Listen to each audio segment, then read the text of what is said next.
Hey guys, Nick here, and today we're going to take a look at the subject of momentum conservation, and how you can apply that and the related concept of impulse to solve collision problems. Now, as the joint title might imply, momentum is going to tell us a lot about how you can solve problems involving collision, so two things hitting each other or maybe one thing hitting a wall.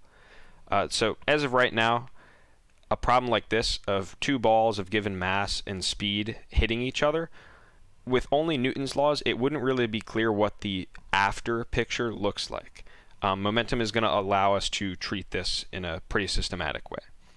Now, the good news is, as I promised, this topic and pretty much all the rest, maybe with the exception of torque, are going to be much easier than the free body diagram section. I swear that one is the hardest to learn, so if you've made it here, congratulations, you're out of the real woods.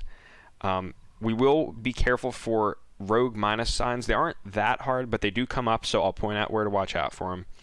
And something I really want to emphasize, I'm going to put it in our patented Galaxy pen.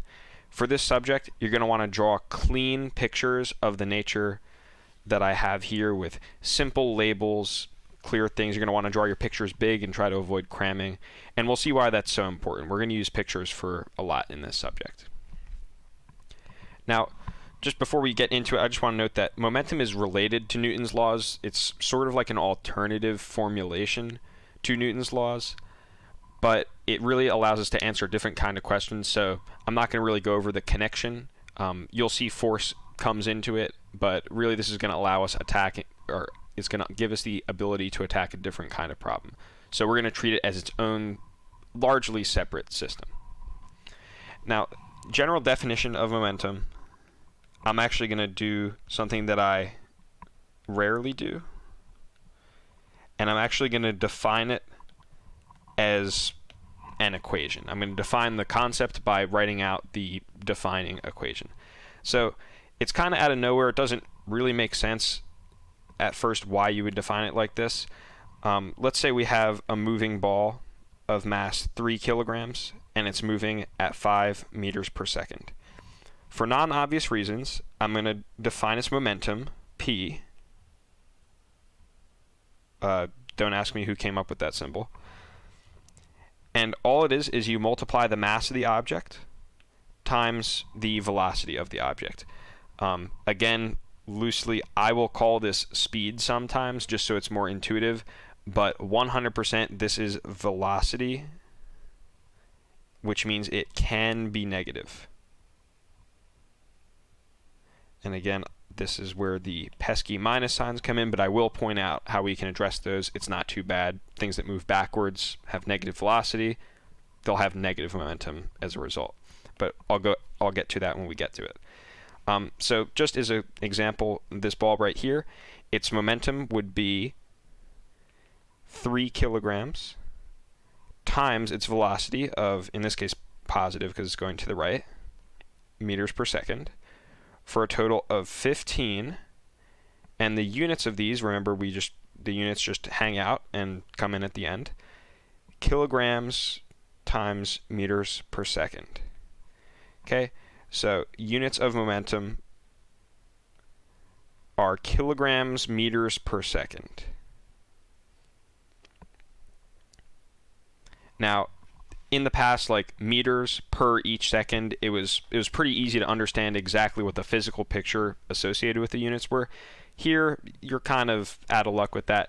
A kilogram times meter doesn't really have that clear of a interpretation. A kilogram times meters per second, it's a mass times a speed / velocity. So it gets the vague sense, but the point is you don't need to rack your brain trying to figure out why these units make total sense. We're just going to define it as mass times velocity.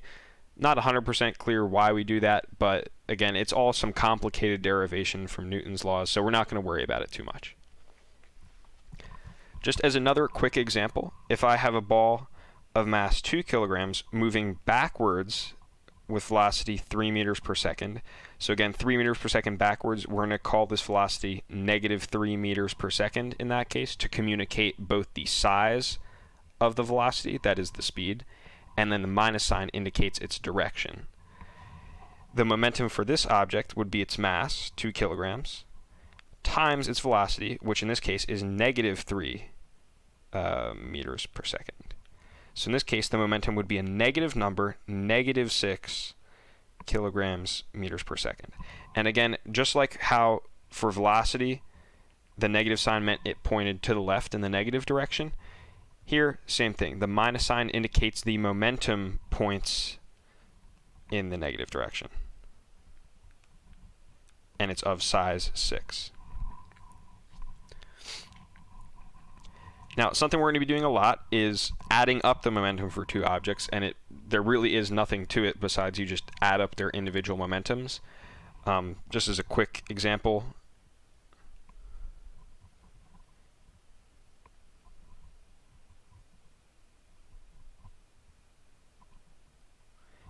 if we asked for the total momentum of these two objects right here, all you do is you find their momentums separately. So for this guy, it's his mass of 2 times his velocity of 3, so that's 6. For this guy, he has 1 kilogram, but his velocity is -1 because he's moving to the left. So we have a total of -1 here. So the total momentum is 5 kilograms meters per second between these two guys. Again, you had a positive number, you added on this negative number to get a smaller total number. Another thing I'll go over quickly, and we've sort of seen this before with velocities, is the concept of the triangle symbol, the delta. Delta P, just like how for delta V, by the way, it's defined as V final minus V initial. Same thing here. Delta P is going to be the final momentum minus the initial momentum. And again, the reason why this makes sense is if you rewrite this equation, it says that to get the final momentum, you take your starting momentum and you add on however much it changed by. That's why this definition makes sense.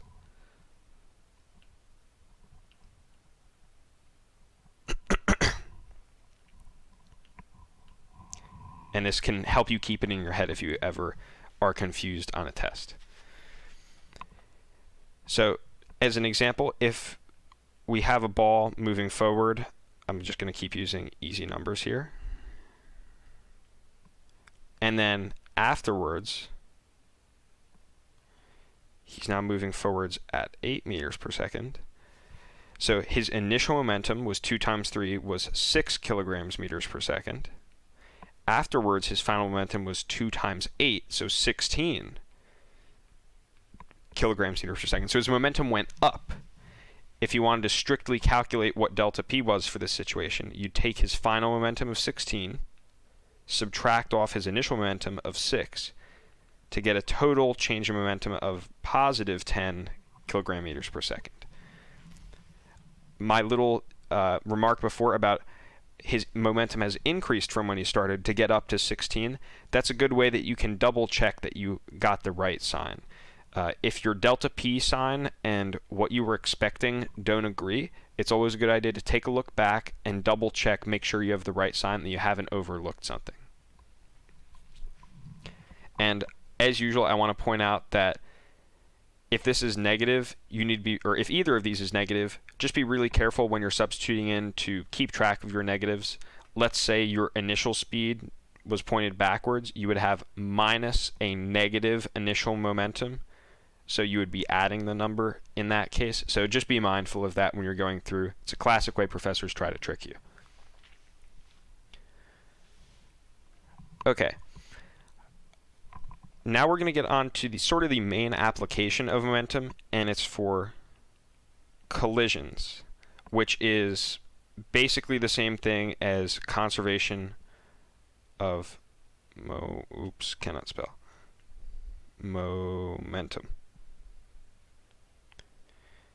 And the main concept here is that the total momentum before a collision equals the total momentum after the collision. So shared among all the objects, maybe initially we have those two balls with their initial speeds. Their total momentum after, whatever the final picture looks like, the total momentum shared between them will be the same before. So for example, if we find that this number was 10, afterwards this will also be 10. Yes, they may be moving in different directions and at different speeds, but the total momentum will stay equal to the same number. And that's going to be the main thing that we use to study collisions, just this equation. And you'll see that this is actually pretty simple. It's actually a really, really effective tool to study collisions. And as such, it's so effective, it gets Galaxy Pen. So let me erase this example, and I'm going to go to our example storage area and pull out a problem. All right, I want to start us off here with a quick example. It's going to be the classic example of two balls hitting each other. So we'll have our friendly numbers. A 2 kilogram ball moving to the right at 4 meters per second.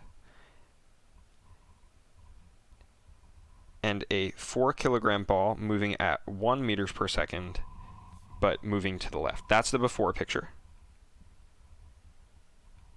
And the after picture, which, by the way, I'm always going to use this squiggly to separate before and after, and I recommend you do that too, and I'll show you why.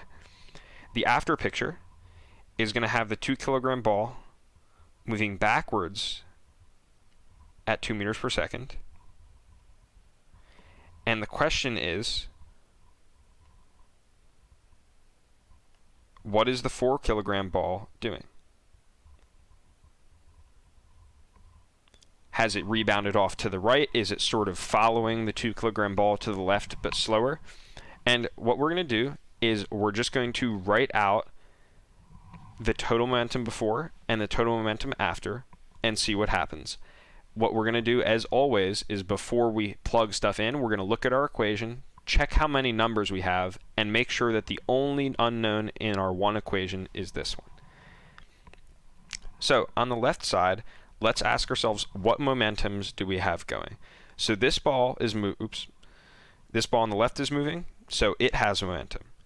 How much is it? Well, it's its mass 2 times its velocity, positive 4. So this guy has 8.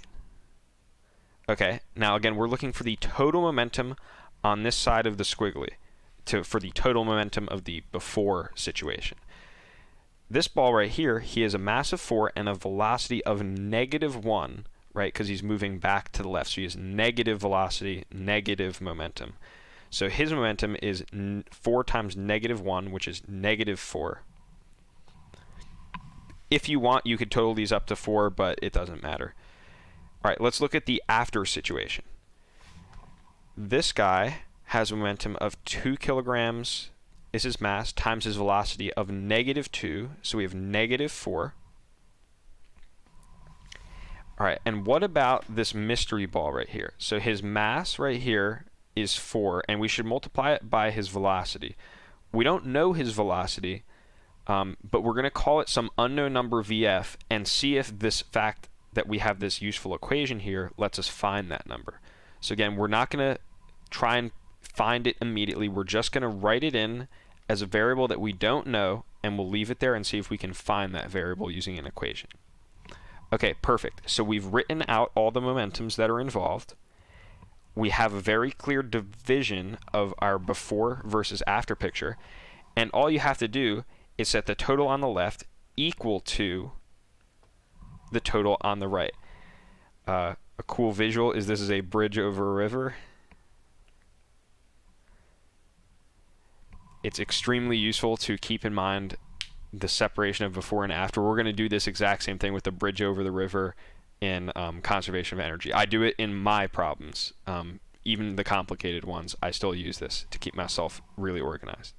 So all we're going to do is we're going to add up all the numbers on the before side, and we're going to set them equal to the sum of all the stuff on the right. So just writing it out a little neatly, our equation that we get from applying this conservation of momentum law here is 8 plus -4 equals -4 plus 4 VF. Okay, now as usual, in Galaxy Pen, we stop before trying to find numbers. We ask ourselves, do we have,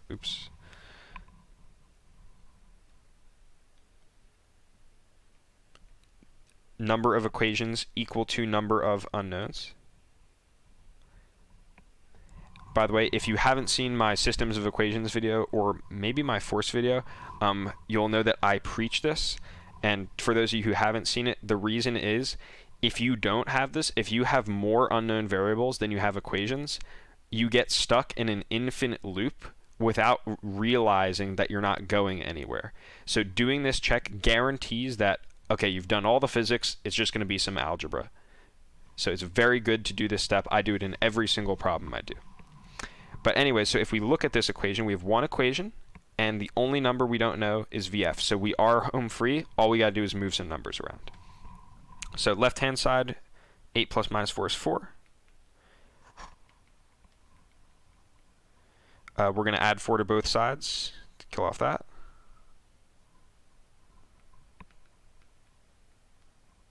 And now divide both sides by 4.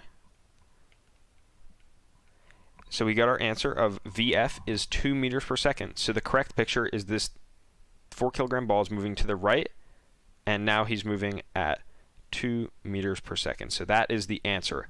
And that's something that conservation of momentum allowed us to find. Without that, we weren't really going to have a shot at it. I will just point something out here. A common formula that people are told for collisions is this.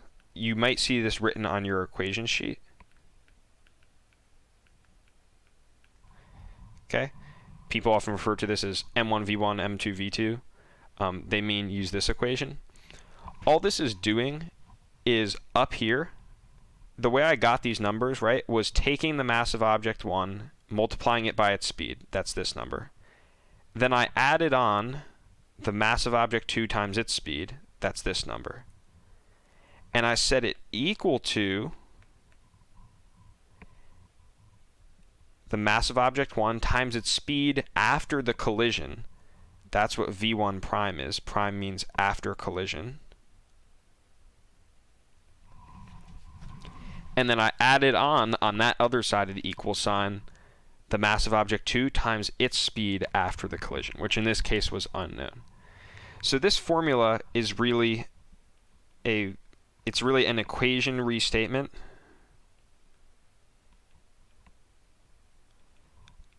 of our process. However, and I'm going to write this in red pen, which doesn't always mean bad, but in this case it does. This only applies to two object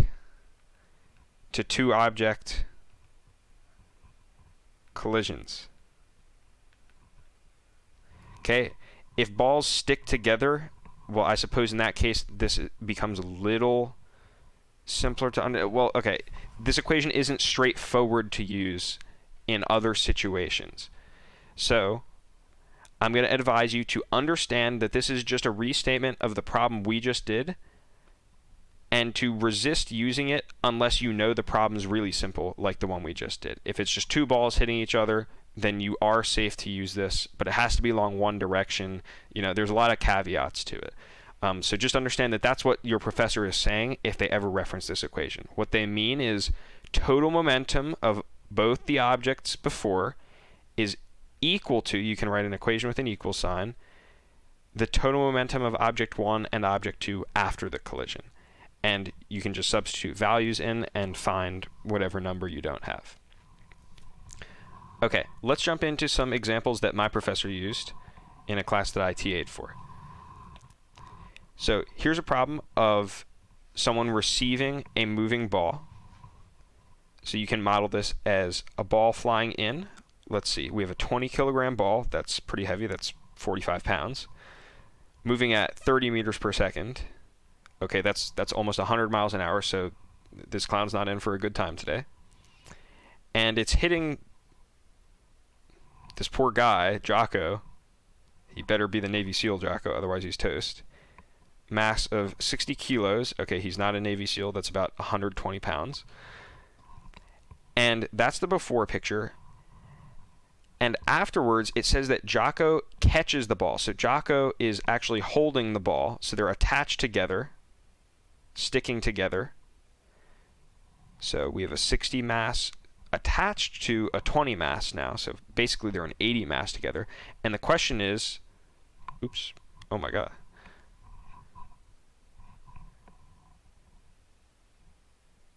What's their final speed after he catches the ball? Okay, again, we've drawn a really clear before picture and an after picture. Now, as usual, all we got to do is write out the momentum of each object in the before scenario.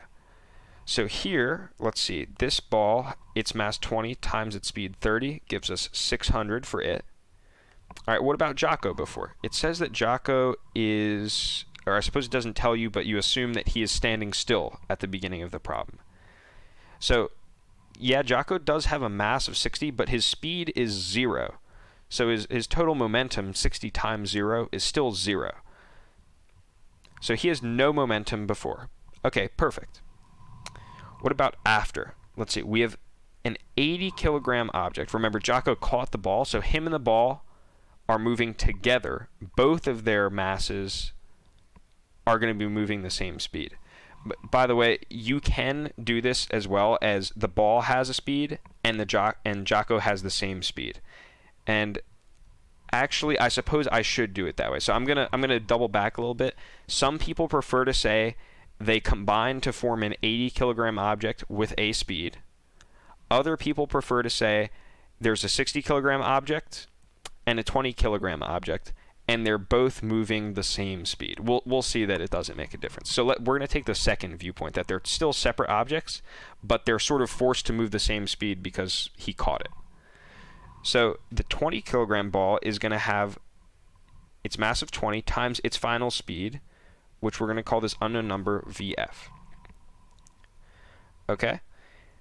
Jocko, he has a mass of 60, and he shares the same speed as the ball, also that unknown number VF. So that's his momentum, 60 times VF. Okay, perfect. We've written out all of our momentums. All there is to do is set the total on the left equal to the total on the right. So in equation form, this is 600, I'm not going to write plus 0, equals 20 VF plus 60 VF. 20 times something plus 60 times something, they combine to form 80 of that something. If you want, you can factor out VF, and then this is VF 20 plus 60, which is VF times 80. There's a bunch of different ways you can view it. In any case, it's like adding 3x plus 5x, you get 8x out. Here we're adding 20v plus 60v, so we're going to get 80v out. Okay, as always, I'm just going to check. I have one equation and one unknown variable, VF, so I am guaranteed set to be able to find VF. All I got to do in this case is divide by 80. So VF equals 600 divided by 80 meters per second. And I'm not going to actually find what number that is. Okay, perfect. You see how little work it was? Once you get a clear picture, all you got to do is total, and put a giant equal sign across in the middle. Excellent. By the way, preview, conservation of energy, going to be the exact same deal. Okay, slightly more complicated example. This time, there's going to be, the object won't be moving at the same speed after, but as we'll see, it's going to be just as simple as the last one. Draw a picture, translate into equation by totaling stuff up, and problem will be done. So let's see. We have a baseball bat, I'm going to call it a ball, with a mass of 0.465 kilograms. Okay, it's moving towards the ball at a speed of 40 meters per second. The baseball, it's coming in towards home plate. By the way, if you're not from the US, cricket might be a more appropriate sport here. They're chucking a ball towards a guy, and he's trying to hit it back out. Let's see. Baseball has a mass of 0.145 kilograms, and it's coming in towards him at 45 meters per second. So like warning sign here. This momentum for this ball is going to be negative when we draw the picture. Okay, perfect. So that's our before picture, and actually I'm going to move it down here so I don't run out of room like I always do. Okay, that's our before picture. Our after picture, let's see, after the collision, the bat takes off in the opposite direction at 55 meters per second. So the bat afterwards is moving backwards. Bat still has its mass of 0.465. And the question is, how fast is the ball takes off in the opposite direction. So the question is going to be how fast is the bat moving. So the ball leaves outwards going 55 meters per second. It keeps its mass, obviously. And the bat is going to be doing something. We're not sure what direction it is. We'll call it forwards, and if we get a negative number, that just means the answer is backwards. So the bat, the question is, what is its VF? Okay, all we're going to do, as usual, is total up these, equal sign, and then total up these. So what's the total of the left side? Mass times velocity, as usual. And again, so that's for object 1, the bat. Now we're going to add on mass of the baseball times the velocity. Really being careful, this is a negative sign here. Okay, giant equal sign in the middle. Okay, momentum of the bat after. We don't know its speed, but that's okay. We're just going to write it as a variable. Plus the baseball's momentum after. Okay. Now, we look at this equation. We have one equation, and we have every number except for this one, so awesome. All we need to do is do some hard algebra, punch in a bunch of numbers to our calculator, but we have the answer, basically. Okay, so if I punch in 0.465 times 40 plus 0.145 times negative 45, again, be really careful about that minus sign, we get 12.075 equals 0.465 VF plus 7.975. Okay, I'm going to subtract that over to the other side and then divide by 0.465, and I get VF equals 8.8 meters per second. Great. See how schematically simple that was? Before picture, after picture. Total stuff up to get an equation, and you're done. Awesome. Let me see. Okay. Two, toy cars are moving toward each other, and they have a head-on collision. It's not a good picture there. Let's see. We have a 12 kilogram one moving 3 meters per second. And the second buggy, again, this is a head-on collision, which means they're moving towards each other. Speed of 5 meters per second backwards. Again, caution sign. This is a backwards sign, so there's going to be, or a backwards direction, there's going to be a negative sign somewhere. 15 kilograms. Okay, that's the before picture. Let's see. After, when they collide, they stick together.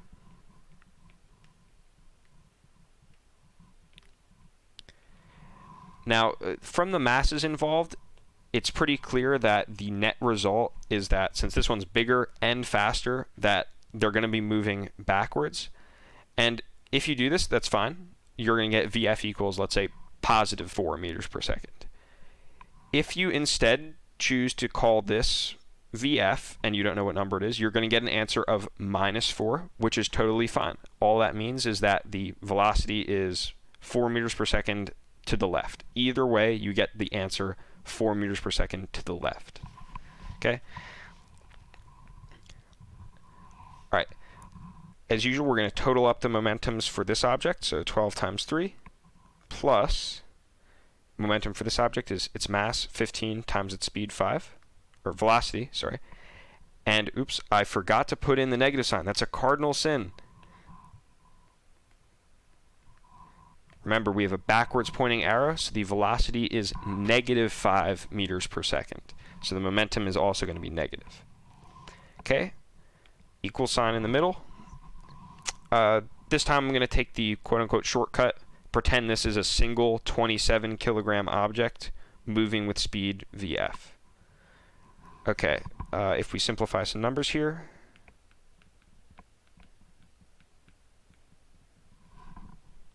(36 minus 75). Okay, divide both sides, and I get VF equals -39 over 27. So just like I promised, I got VF was a negative number, and that's okay. All it means is that the combined rec has this speed, and it's pointed to the left. Great. Okay. This example will be a little bit more involved because it involves two directions, and so it introduces something a little bit new. And it's that momentum before in the x direction is going to equal momentum after in the x direction. And then there's going to be a second equation coming from momentum before in the y direction is going to equal the total momentum after the collision in the y direction. So basically the momentums are separately conserved, some professors like to say. The x direction you get to do conservation of momentum, and the y direction you get to do a separate conservation of momentum. Now, like I said, this is a little bit new, and I'm going through it a little bit fast to keep the video as short as possible, but hopefully this will give you a good sense of how to approach these problems in class. All right, as usual, we're going to draw our before and our after picture. Okay, before we have this car, 1,500 kilograms, moving 25 meters per second. And after, or sorry, still in the before, we have a 2,500 kilogram van moving 20 meters per second up.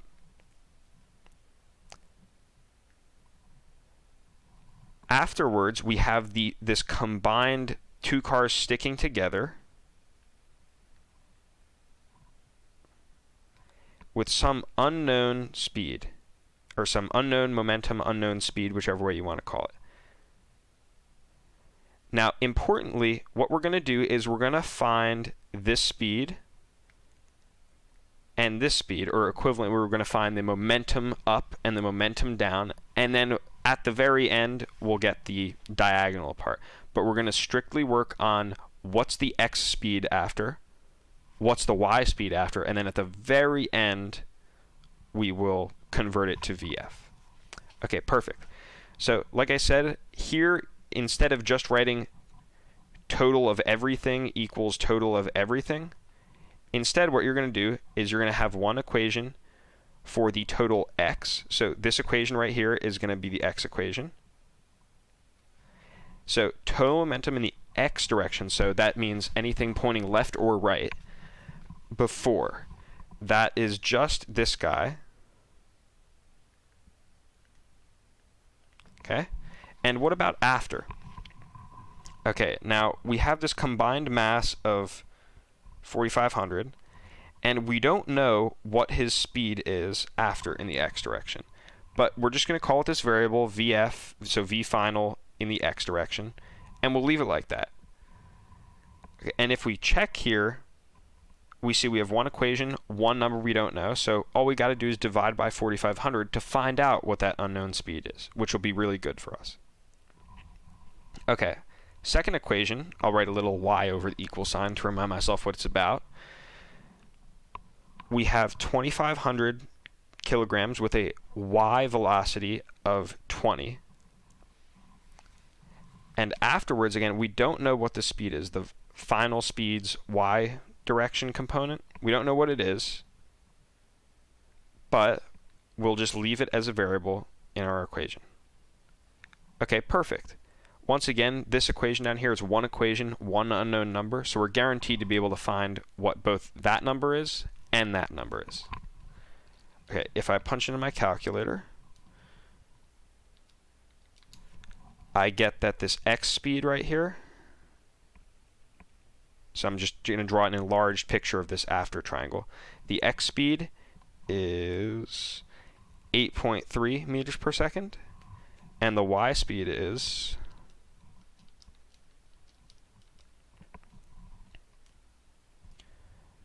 11.1 meters per second. Okay, now all I need to do is to fully finish the problem and ask for the angle and the hypotenuse. So all I need to do to get the hypotenuse is Pythagorean theorem. So square root of 8.3 squared plus 11.1 squared. And that gives me 13.86. Okay, so perfect. Now all we need to do is get theta, the angle above east, I guess. If you haven't watched a trig video, hopefully you've learned this through the force section, but if not, feel free to check out the trig video. I'll give you a quick review here.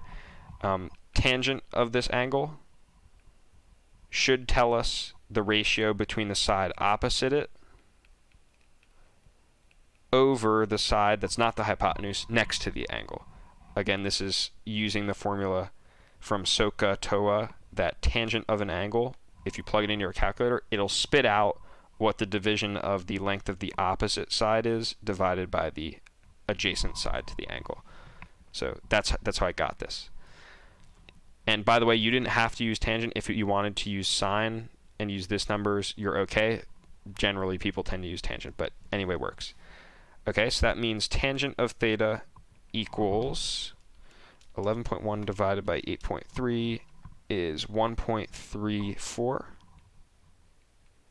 Okay, and how you get this number is you apply arctangent or inverse tangent to both sides, which is a button on your calculator that undoes tangent to tell you what theta, when you plug it into tangent, correctly gives you 1.34 out. Okay, the tangent and tangent negative 1 sort of cancel each other. So you get that theta equals this funny arctangent button of 1.34, which gives me 53.3 degrees. And that completes the problem. So the speed of the car wreck after the collision is 14 meters per, or 13.86 meters per second. In this direction, 53 degrees north of east, I guess. Okay, perfect. Okay, with that, we're going to go back to the main notes page, and we're going to start the second section, half of this, which is impulse. Now, impulse is a subject that repeatedly gets explained in a way that's much more complicated than it needs to be. All impulse is, it's a shorthand word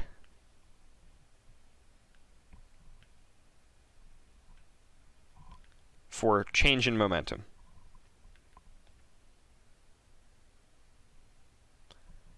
And I'll add on the little tagline that one object undergoes.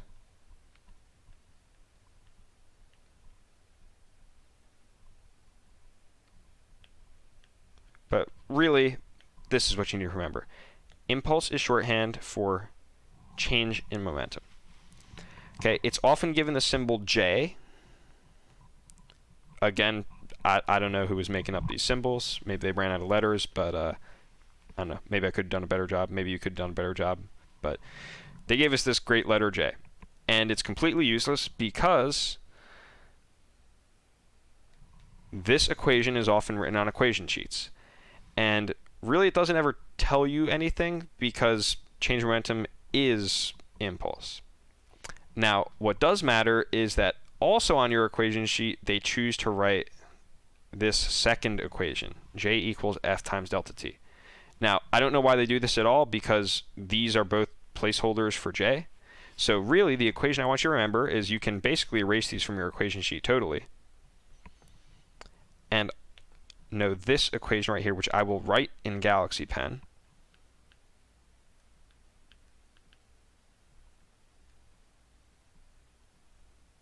F times delta T. Let me do this delta a little clearer. equals delta p. And what this equation is telling you is sort of a recipe to answer the question, if I push for 3 seconds with a force of 10 newtons, how much momentum, sorry, I'm running really fast to try and keep up with the pace, or the pace of my speaking, will the object have after?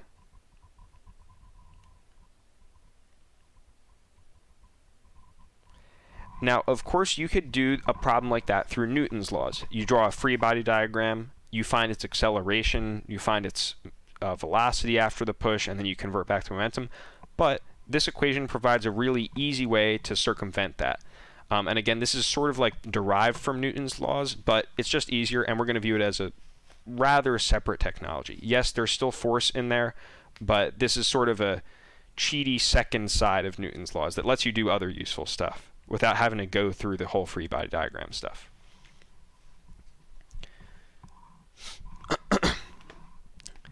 So, and I just also should say, because sometimes professors still ask this, either of these is delta p. Or sorry, either of these can be called impulse, because they're the same thing. The change in momentum, which is told to you by force times delta t, they're always the same number. So either one of these can be called impulse.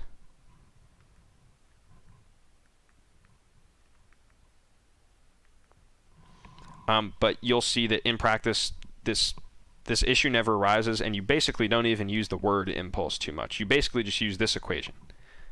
All right, let's have a quick, simple example. Let's do this one right here. So if you push for 3 seconds, so delta t means like a time interval. That's what the delta is. It's like the over some 3-second span, and then this is the change in momentum over that interval. So if you push for 3 seconds, so delta t is 3, with a force of 10 newtons, that tells you over those 3 seconds, the object gained a momentum of 30 kilogram meters per second. Okay, so if it was moving at a certain speed before, corresponding to a certain momentum beforehand, all you got to do is add on this momentum and then divide by its mass afterwards, because remember, you have now its momentum afterwards, and you'll get back down to velocity. So we're going to do an example of this really quick. The example is going to be sort of this same setup. If I push for 3 seconds with a force of 10 newtons, this time we're going to phrase it like this. On a box of mass 15 kilograms, what's its speed after? Okay. And the way we're going to do this is simply by using this equation right here, and knowing that delta p can also be expressed as m times the change in speed for one object. Okay, right? This is really going to tell us about pushing on one object, and one object having some speed injected into it. So this equation is going to be a force of 10 newtons times a time interval of 3 seconds. And that will tell us that delta p is 30. But remember, delta p for one object, right, it's going to be its mass times its final velocity minus its mass times its initial velocity. This is p final minus p initial. If I want to, I can pull m out and write this as m times v final minus v initial, which is m delta v. So actually, I'll go back here and I'm going to write that as our formula, because in practice, this is the one you use most often. But just in general, this is delta p, but for one object, which is almost always, it's m delta v. So we have 10 times 3 equals the mass of the object, so 15, times delta v, which we don't know. Okay, 30 equals 15 delta v. Divide both sides, so delta v is 2 meters per second. So if the box started from a standstill, its speed after is 2 meters per second. Awesome. All right, let's hit a couple of examples on this, and this is really an example-dominated subject, as we'll see. Okay, someone takes 1.2 seconds to throw a ball, and they apply a force of 5.9 newtons. What's the speed of the ball when it leaves their hands? So again, this is really the only equation you'll ever use for how to do impulse. Again, know that this is technically delta p. Sometimes people will ask you what's delta p instead of the change in speed, but usually people are asking about delta v. So this is going to be as simple as plugging in numbers. Force is 5.9 newtons. The time over which that force is pushing is 1.2 seconds. Mass of the ball is 0.15 kilograms. And then delta v is unknown. So if we carry out the calculation,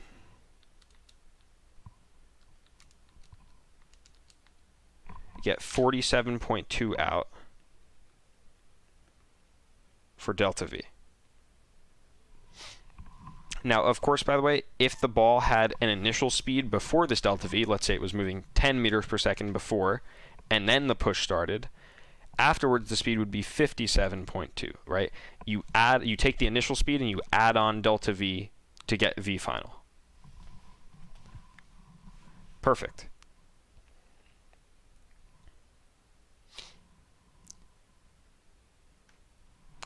Okay, here's an example of that exact case where there is an initial speed. So our process is going to be find the delta v and then just add that on to the initial speed to get the final speed. Okay.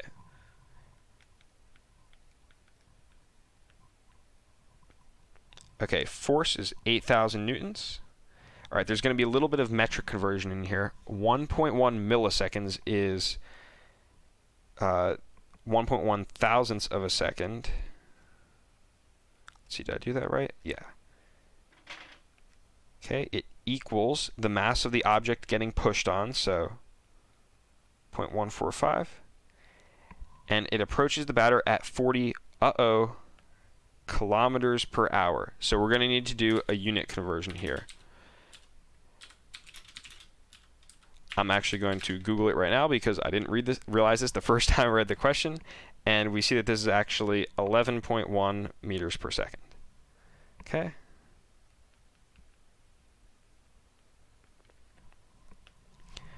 Okay. Oops, sorry. I shouldn't be putting this in for delta v, right? I got caught up. What's happening is the ball comes in at the batter. There's some sort of rightwards push applied to it. And then afterwards, the ball leaves like that. So let's see what delta v is, because that's what our whole agenda is to find, right? You push on an object for a certain amount of time, and you're concerned with how much did its speed / momentum go up by as a result of that push. So here, delta v is going to be 60.69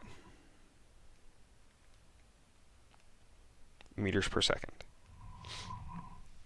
Okay, now in the other problems we were done because the ball started from rest, but here the ball starts moving backwards at 11.1 meters per second. Right? Now we're wondering what's its v final. Now there's two ways you can do this. The sort of intuitive way that doesn't rely on an equation is that you take the initial speed, remember it's negative 11.1, and you add on the change in speed to get the final speed, which is 49.6 meters per second. If you are really unsure of the signs of things, you can remember that delta v, which in this case was equal to 60.69. So I'm going to erase delta v in this formula and replace it with 60.69 equals Vf minus V initial.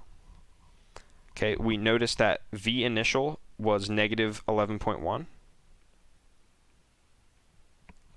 Okay, so minus the negative number is the same as plus the number.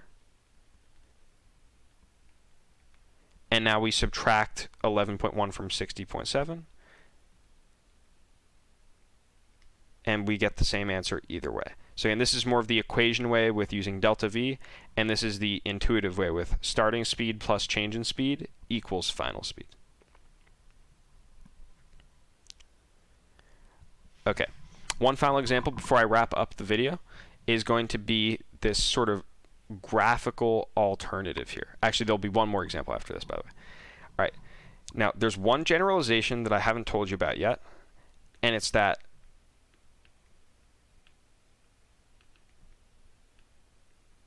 or actually, so I'll leave this as delta P for now. It's that this only works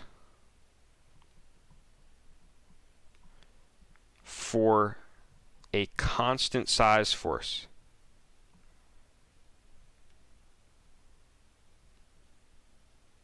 Sort of like how distance equals velocity times time only works when you have a constant speed the whole time. This only works when the force of the push is the same the whole time. The replacement, when you don't have a constant push, so the force changes over time, is its area under the force versus time graph. Okay, so you replace F delta T with this upgraded version that handles the case of when F does change as time goes on. So as you can see here in this graph, force starts out at like 6, but then after some time the force is down to 0. It's doing crazy stuff. So let's attack this example using this. And by the way, I want to mention, I think I mentioned this in another video, it's the signed area, which means under the axis contributes negative area.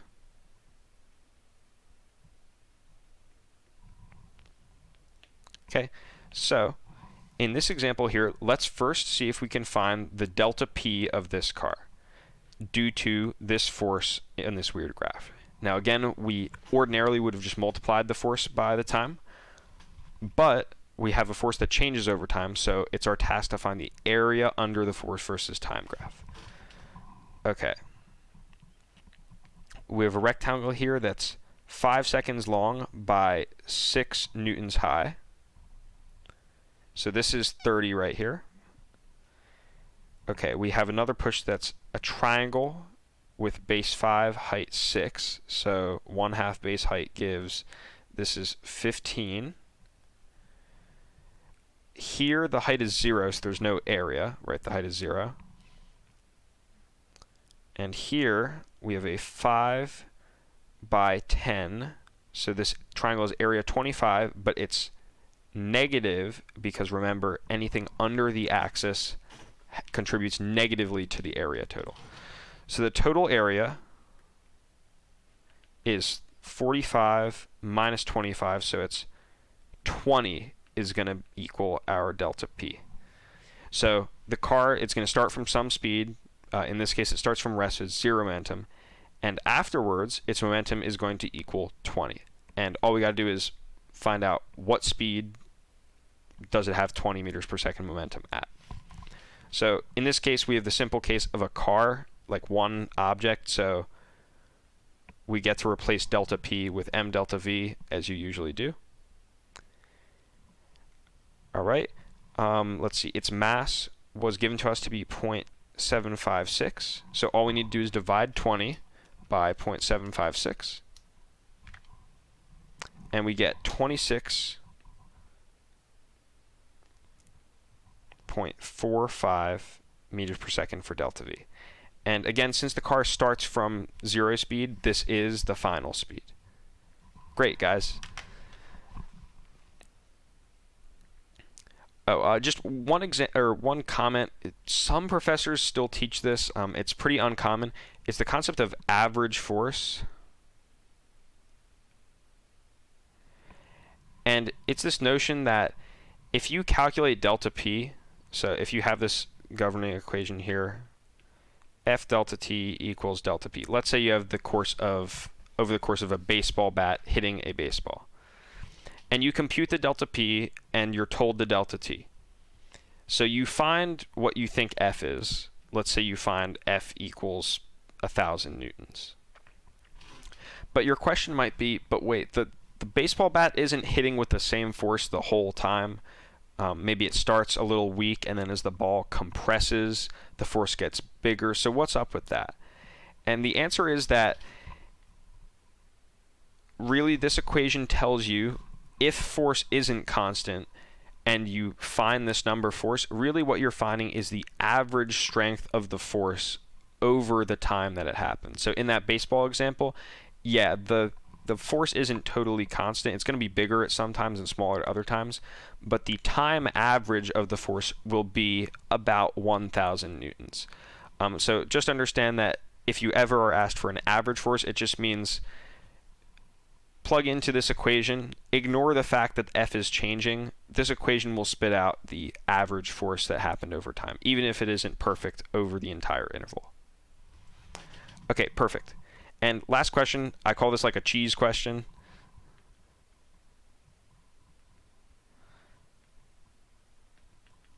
Cheese in the sense that it's like a tricky, try to get you to guess the wrong answer, multiple choice. I've never liked these.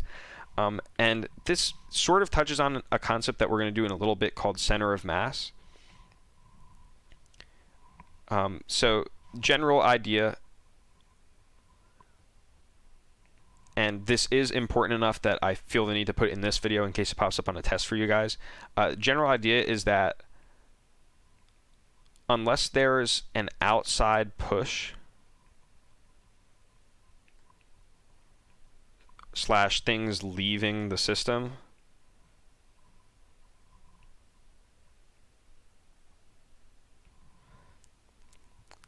the center of mass, which at this point you sort of understand what a center of mass is. During the center of mass unit, they'll give you more difficult examples, but for this one, it makes pretty good sense. It's some people on a canoe.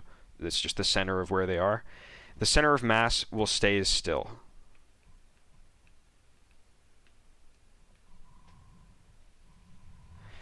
Or if it's moving at a constant speed, it just won't change its behavior. Almost all the time, that means the center of mass starts in one place, some stuff happens, but it's all happening inside the system. So this problem, if you haven't read it, by the way, you have two people sitting in a boat, and within themselves and their boat, they're going to chuck a ball back and forth. And the question is, over a long time, does the canoe start to move to the right, or does it sort of just go back and forth and not move over a very long time? And from our general idea here, there's no outside push or things leaving the system. So like if they were to take a ball and chuck it out of the canoe and they had a ton of balls, they could slowly sort of move themselves inch by inch over to the left until they ran out of balls. But here they're not doing this. They're just playing catch. So the center of mass will stay completely still for the system of the boat, the two guys, and the balls that they're chucking. So if this guy throws his ball over here, the boat will move like an inch that way to keep the center of mass still, because some mass moved to the right, so other stuff will move to the left. And then as this guy throws it back, the boat moves back to its original position. So they sort of just bob back and forth. They move a little bit in between each throw, but they always return back before they start the next cycle. So in this case, there will be... Let me see if there's any tricky words in here. So the canoe won't keep drifting in either direction.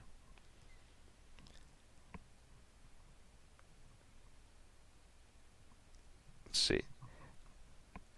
Looks like we're going to choose answer D here. Again, the reason is as they toss the ball back and forth, you can imagine if they're tossing rocks, the center of mass will stay still, but since the rock moves this way, the boat will move to the left to keep the center of mass still, right? Because the center of mass will try to get shifted by the rock, but the boat will move over here, so the average location will stay completely under the original location, right? So the boat moves to the left while the rock moves to the right.